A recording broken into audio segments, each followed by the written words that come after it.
Hello everyone, welcome back to another episode of Let's Get It Out. It is August, it's the mid-August, and to those of you who are going to school next month, I'm so sorry to those that don't want to go. To be honest, I do and don't. I'm very confused on if I do want to go to school or if I don't. There's pros and cons. Okay.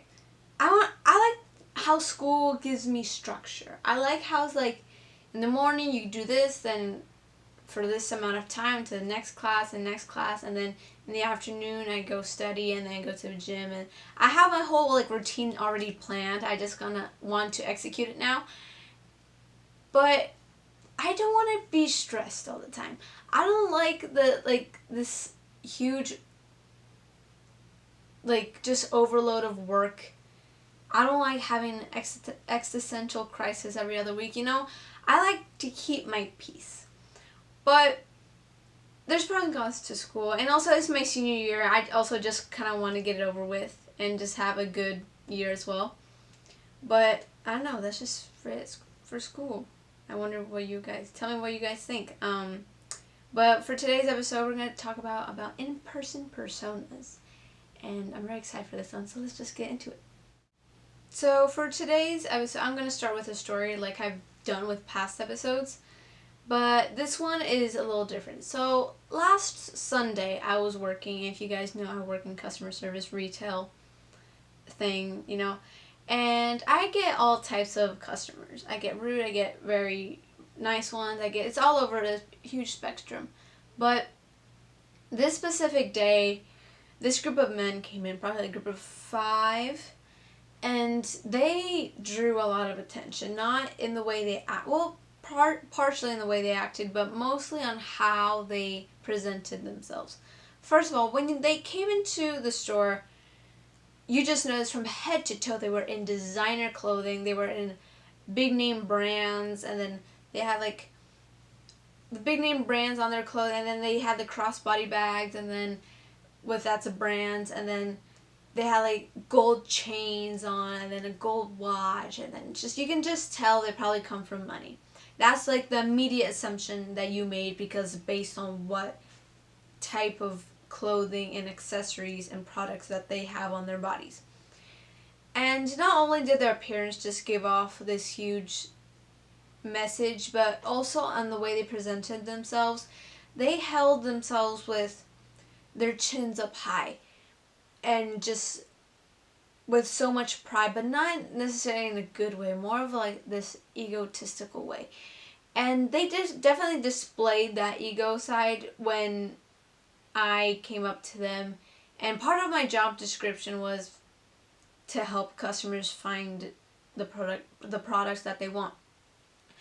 And so I go up to them, I'm like, do you guys need help with anything? And the first time, sometimes I can be a little quiet. I'll admit it. And the first time they didn't acknowledge me, and I'm like, okay, probably was a little too quiet. The second time, I make sure my voice was a little louder. And for sure, they had to hear me. I know they did. And they still, just acted like I wasn't there. They knew I was there, but they just, acted like I did not exist. I'm like, okay, I know what type of people that I'm dealing with right now. So I just kind of leave them alone. Probably 10-15 minutes later, they come up and I'm at the cash register and it's my turn to ring them up. And the first guy that goes, probably the most out of the bunch, he held up his chin the highest. You can just tell. And I'm checking his shoes and it's time for him to put in his card. He puts in his card and it declines. I'm like, okay, that's a little weird. And I'm like, do you want to try again? And he puts the card in again and it again declines.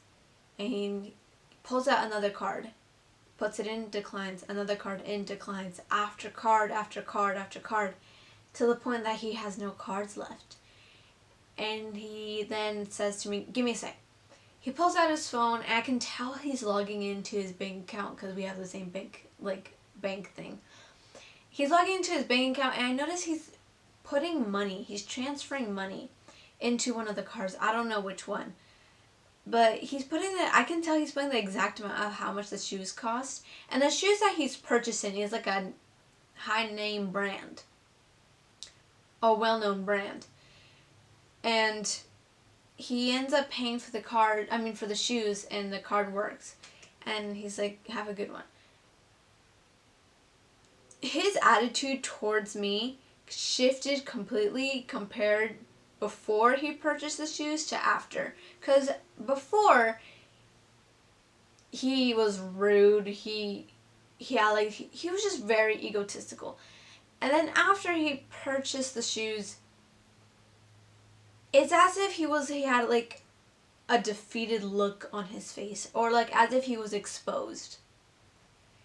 And it wasn't, I don't know what his financial situation was, but seeing all what he had on, and then seeing that all his cards declined and he couldn't even pay for the shoes, he probably didn't come from money then. Like, I made that wrong assumption. And this is not the first time that I've seen this before. When I was younger, I live in like this predominantly white neighborhood, so being Mexican out of like a bunch is, you kind of stand out when you tell people, or when people know. And so I don't know what it was, if it was because I was Mexican or something, but maybe people thought that I just didn't come from money and didn't have the best financial situation. And I don't know what the reasoning behind it was, but what I noticed was when I had friends and I went over to their houses and I came over to their houses, I noticed that our place of where we live compared very different. And I'm not trying to put them down or trying to lift myself up for putting them down or anything like that. I don't want to do that. I just noticed that those people that thought I didn't come from money had a less fortunate living situation than I did. And I noticed that they were trying to display this persona of wealth, just like the dude from last Sunday did. And when I was younger, I would always ask, why do people do this? Why do they put on this fake persona? And last Sunday, I asked myself that same question.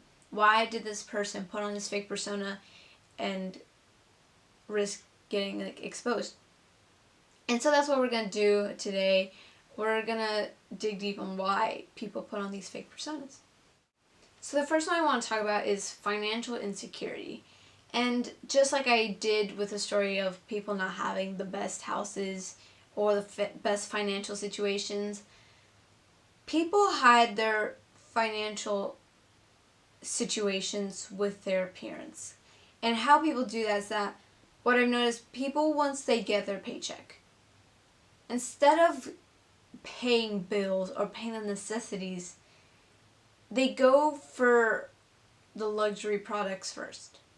That's why they end up buying all the luxury clothing, and then the jewelry and the accessories and all these luxury products. And they put on an image of a wealthy individual.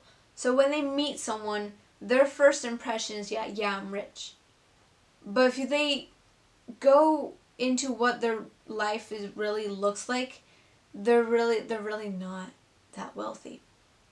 And they do it because, in a way, they're ashamed or embarrassed of their living situation. Because they have this idea that, and there's a lot of people that have this idea too, that just because they come from a low income household, or they make low income, or whatever the situation is, that they have a low self-esteem, and they think they're not good enough, compared to if you show this idea that you have money and you do come from a high income situation or living situation, that you have a higher self-esteem, and then every time you buy that luxury product, it raises your self-esteem, and you're like, yeah, I am able to compare myself, or I'm able to put myself on another level as these people, and because they're good enough and then I'm good enough. Something like that. And just like the guy from my story, he probably had his chin up high because he had all this luxury product on. And but until all his cards declined, he was like as if he was exposed, and like, yeah, I'm truly not. And again, I don't know his financial situation, but as if all that power that he had washed off him. And first of all, no amount of money dictates what your worth is and how much you matter. That is not how that works. And I just want to give that message to all on, like, no matter money, doesn't matter how much you make, doesn't matter how much money that your parents inherited to you or how much your parents had. No amount of money truly dictates what you're worth, and it's very hard to come from, and also it's just hard to say that. It's one of those things that it's a lot easier to say it than actually feel it. But I mean, it's the only thing that I could probably, like, actually, it's truth. Like, no amount of money, doesn't matter how much money you make, that it does not dictate your worth. The second one I want to talk about is this respect given based on other people's or your status. And I like to call it a game of follow the leader. Whoever the leader is, let's say a friend, it can be parents, it can be celebrities, it can be someone, or the illusion of popularity, or someone just in an authoritative figure, or just power, someone with authority figure, some sort of authority figure. However the leader treats a certain person, the follower is going to treat that same person with that same respect that the leader gave. And I'm going to show some examples of this. So the first one is with parents. So first of all, before I start with this certain part, I asked my mom, because since I do work in, like, customer service, I always wondered, I asked her, why are people just blatantly rude to customer service? Like, why do they think that they are on a higher level than us if we're still just human beings? And she told me this, and I'm going to explain it through this. So, imagine this. I know you guys probably have gone out to dinner, and then you're with your parents, and then you're going out to a restaurant, trying probably a new restaurant or a past restaurant that you've gone to. And the food comes out, and then whoever's attending you, the waiter or waitress, you try the food, and then your parents are not really feeling it. They're not really liking the food. So they call over the waitress or the waiter, and you know what's about to go down. They start making this whole scene and just attacking the waiter or waitress, and like, why would you give me that? This just tastes horrible. Why would you give me this? And like, you're not going to get a tip, and all this bad negative stuff. And not only are they making a scene in front of you and the waiter or waitress, but they're making a scene in front of the whole restaurant. And you're just kind of like, I don't know who you are, just trying to, like, hide in the corner. I think we've all probably experienced that. And it's, first of all, in those situations, let's say the food did taste bad. Say, I wouldn't blame the waiter or waitress. For one, they didn't make the food. The chef did. If you want to complain to the chef. Second of all, if you really need to, like, make a comment that bad, go on fucking Google. Go on Yelp. There's little, like, rating, like, shit on there. Like, you can rant a whole paragraph away in, like, Yelp. And you don't have to do it in front of, like, in public. Because you just make this whole scene for no reason. And waiters and waitresses just get so much, like, shit. Like, they should probably get raises. But this is where the leader, follow the leader game comes in.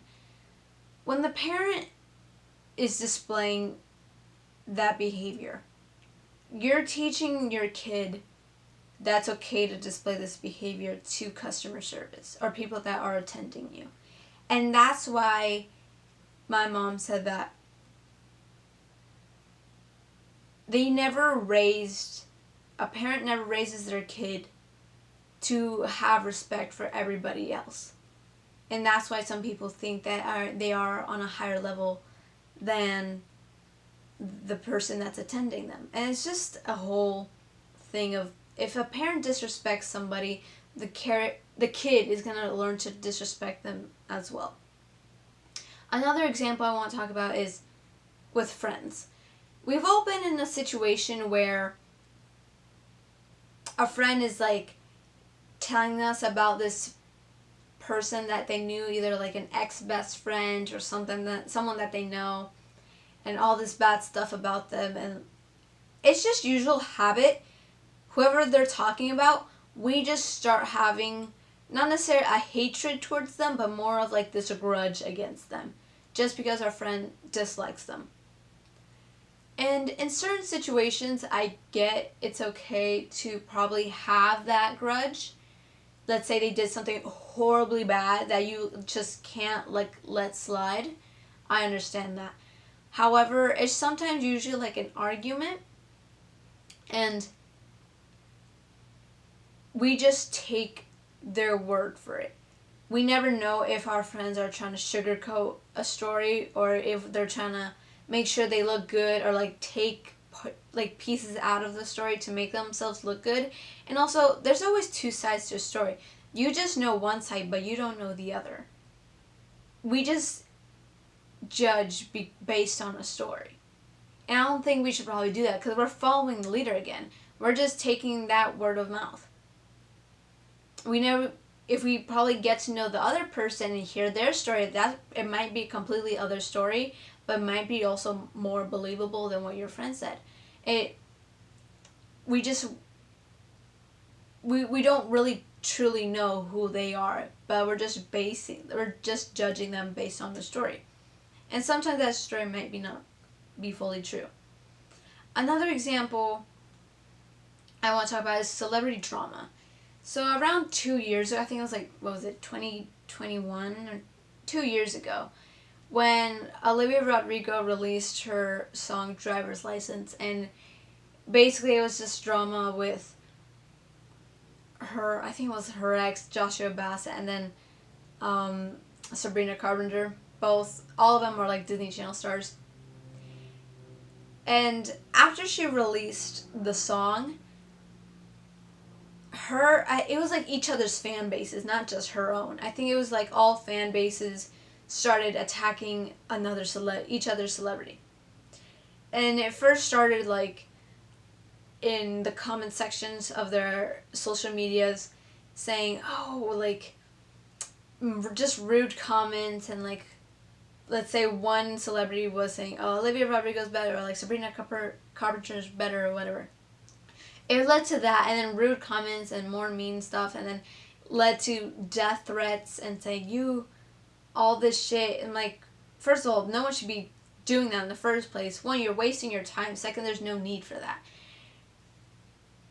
And that's where another part of like follow the leader comes in. Just because celebrities probably did have beef with one another, it kind of gives off this idea that each other's fan bases goes and attacks the other celebrity. And to be honest, I don't think in that situation, I don't think it was neither girl's fault. I think it was just like a case where both of them weren't treated the way they should have been. But I don't think there was a need for either of that to go down. Also, I have this theory of why we treat people based on the level of respect that we have, or the level we treat people based on our status or other people's statuses. if you guys grew up watching, well, I know it depends on who's watching. If you guys grew up watching cartoons like the Flintstones, Tom and Jerry, just anything on like cartoon, was it, what was that, like with, I don't even remember. It was like, I don't, it was like Toon something, I forgot. Oh, Looney Tunes, now I remember. There you go.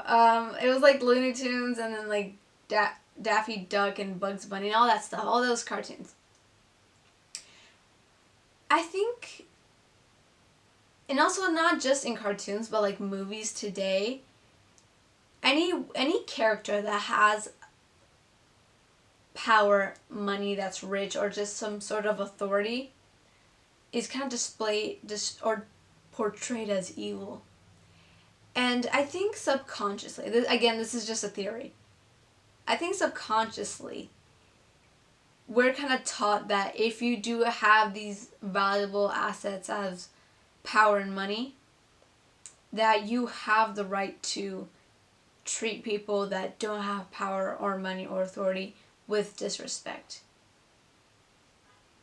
And I don't know if it is true. I want a psychologist to to actually prove it, but just make sure it's under my name. I mean, it's just an idea. And another one I want to talk about is this fear of judgment of being our true selves. And I'm going to tell this story about myself. So, personally, I've always was scared of showing my true sentimental side. Because all my life I've been like told that I was too sensitive, I was too dramatic, I need to calm down, like there's no need for you to be extra and just you need to chill. And I don't know why, but like sensitive has always had a connotation of negative. I don't think it should be negative. I don't think being sensitive is such a negative thing. And so after just being like constantly told this, I think my brain kind of went into like, I think I just went into like this coping mechanism of just becoming numb. I was, for a good while, it first started off when I noticed it like when I would watch movies. So every time I went to the movie theater and there's like some sort of very sad scene where someone died, I just didn't feel anything. I would come out of the movie theater, I'm just like, why didn't I cry? Like, I mean, it was sad, but like I didn't feel anything. And then I noticed it like, I truly cry when like a dog or like some sort of pet dies in a movie. That's where it's like gets really sad. But I always cry to those. But when I saw this one movie when a dog died, I didn't cry to that either. And like, okay, there's something. Why didn't I cry to that? I'm like, everybody around me's crying. What's wrong with me? And then it started off with that, and then it led to very serious stuff where like I just didn't care about the impact, or I didn't care about how my actions impacted the people that I loved or the people that were around me. It just kind of went in one ear and out the other. And that's where I just noticed like, hey, I went completely numb. And I was like that for a good while until I met friends that I noticed that they also had their emotions impacted them the same way that my emotions used to impact me. And seeing them and spending more time with them and just telling them their feelings and all that stuff, my body just kind of accepted, my mind just accepted like, hey, this is normal. You weren't being too much. This is completely normal behavior and acceptable behavior, and like you shouldn't feel bad about feeling this deeply because other people are feeling this and being impacted the same way that you are. So it's okay for you to feel this way as well. And so truly I am a sensitive person, and there's nothing wrong with that. Big or small, anything impacts me like very deeply. Words, when I'm like talking with someone, words, tones, actions will impact you really hard. And just with each emotion I have, I encounter them with a very deeply internal reaction. And I also have them with sometimes with external reactions as well. And maybe that explains why I might be sometimes very, very dramatic. But I mean, sometimes being dramatic can be a bad thing, but sometimes it can be just like how you are and just your personality. And in reality, true friends will start entering your life once you accept who you are and just accepting that, yes, this is the way I am and I can't change that. And there's a lot of many different like subcategories that we can like continue talking about, but what they all have something in common, and what that is that we all just want to be accepted by our friends, by our family, by our peers, by just anybody. We just want to be accepted, and we have this sense of belonging. And we have like, every time we don't feel like that in an environment, we have this need or this feel that we need to change ourselves to be accepted, whether it's our appearance, whether it's our behavior, sometimes also our vernacular on how we talk, sometimes also our group of friends, whoever we're hanging out. We need to be, if I hang out with a certain group or a certain group of friends, I'm going to be liked more or whatever, something like that. But we never think that, hey, maybe I am good enough and this certain environment is not for me. I heard this one quote that I think we've probably heard of it before, but a bottle of water costs $1 it costs $1 at the grocery store. And then a bottle of water costs like $6 on a plane. And then another bottle of water costs like another price somewhere else. And basically the gist of that story is that your worth, where you belong, your sense where you're valued, it depends on your environment. And there's certain places that you probably aren't being valued enough, so you need to move to a different place. And not just meaning location, but probably just the environment on who you are with. And I feel like I see this more with middle schoolers. Middle school is such a ruthless, mean environment for kids. And I'm talking about like coming from personal experience as well as people that I've heard and their experience. Because you're coming from elementary school or primary school, that your only expectations to be a kid. Yes, there are academic expectations, but that's probably like second. You're just expected to try your best and be a kid and have fun. And then you go make this sudden transition without preparation to middle school. First of all, you're getting expectations from your parents and your teachers and then your peers as well. It's like this such overload that on an 11, 12, or 13-year-old kid, these are still kids, and we're expected to like have adult like expectations on them, which is crazy. Because from like a teacher or school standpoint, you're getting the sudden like workload that you get. The only thing I remember in elementary school like getting as homework, it was maybe an occasional math assignment of like multiplication tables, and then I would get like weekly that reading log that like read 30 minutes a day and turn it in at the end of the week, like that. That's all I got. And now I went to middle school, I was given this Sudoku math puzzle, and here you go. Probably the first week of being in math, in an advanced math class. Yes, I was in an advanced math class, but that doesn't mean that I'm some sort of mathematician. That's not how it works. And then when it comes to your parents, you're expected to start acting like an adult, but you have no preparation of like expectations, and just like you don't know where to start. You're not taught how to.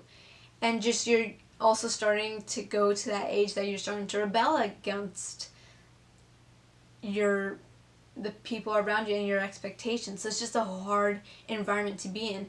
And then when it comes to your peers, the whole expectations, and especially coming from a woman, if you ask anybody today above the age, if you ask your parents today, what were you doing at 11 years old? They're probably going to say, I was still playing with toys. They were probably like, I was playing in the backyard, I was like running around with my friends, right? What I was doing at 11 years old was begging my mom for me to wear mascara.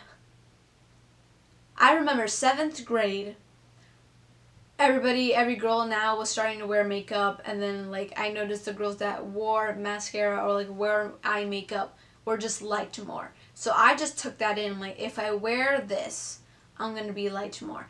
And I remember coming home to my mom, like, please let me, I was begging her, I was like, please let me wear mascara, I'll do anything, I'll wear a little bit of eyeshadow. I remember on my birthday, I was able to wear eyeshadow, and that was like kind of like a treat for me. I don't know if that was just because I have strict parents, but that's just how it worked.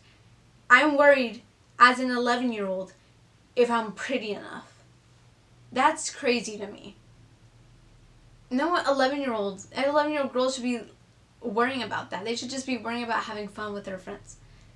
And that's just the crazy thing to me. There's so many expectations left and right that middle school is just this horrible place.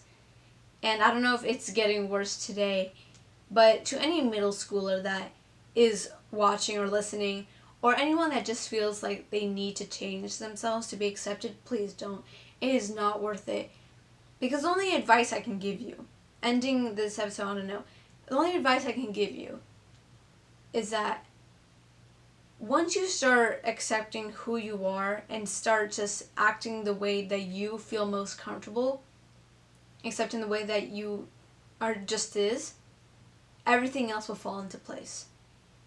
You'll start finding your true friends. You'll start being in a better environment. You'll feel more comfortable with yourself. And that's better than being uncomfortable and having these fake friends that you're just trying to please.